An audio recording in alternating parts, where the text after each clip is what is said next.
right, this is one of the staples of hip health, the side-lying hip car. This is the first hip car variation, at least the full car variation that I teach most of the time, and it's just a wonderful position, being in side-lying, where your spine is supported and your brain can really think about what your hip is doing and think about kind of separating the motion of the hip from the rest of the body.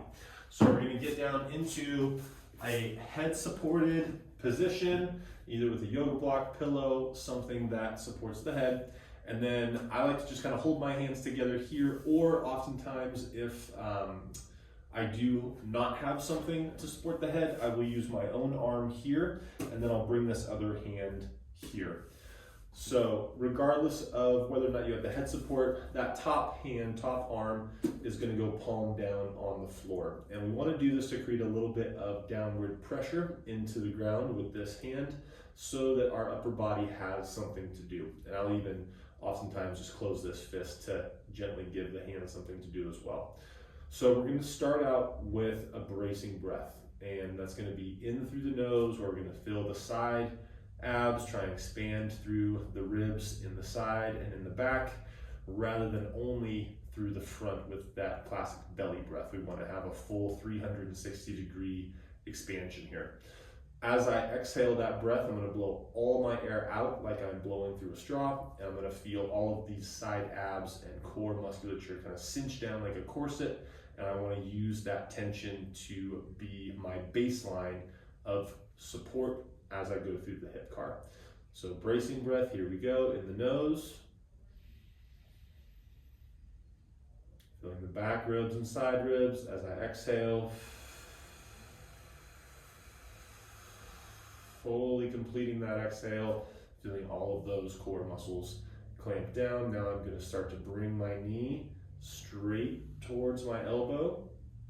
I'm going to go until kind of the first point where it gets a little challenging, and then I'm going to open that leg, pointing that knee up towards the ceiling, making sure that I don't roll onto my lower hip.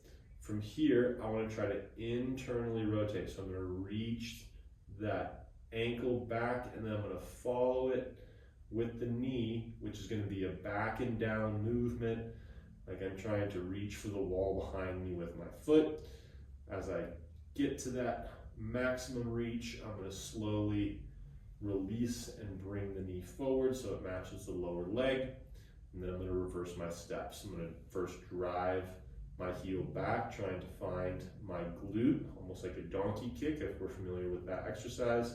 Otherwise, I'm just reaching back, and then we're going to open that knee up towards the ceiling, bring the foot slightly forward as the knee comes up, and then across the body and back together.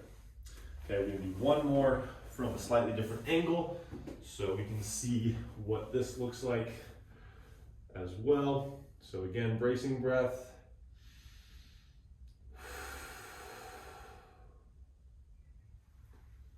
Knee to elbow, knee to ceiling. I usually recommend a pause. Internally rotate, and as the knee starts to drop, that's when I begin my push back, reaching as far back as I can without letting the spine extend like so. So I'm maintaining that squeeze of my abdominals and my core as I come through, and then matching to that lower leg. To reverse, I go straight back, open up that knee, bring it around the corner like I'm lifting it up and over an imaginary gate, and then back to the start position. All right, this is side-lying hip car. Get good at this one. This is a fantastic way to really improve the health of the hips and their longevity.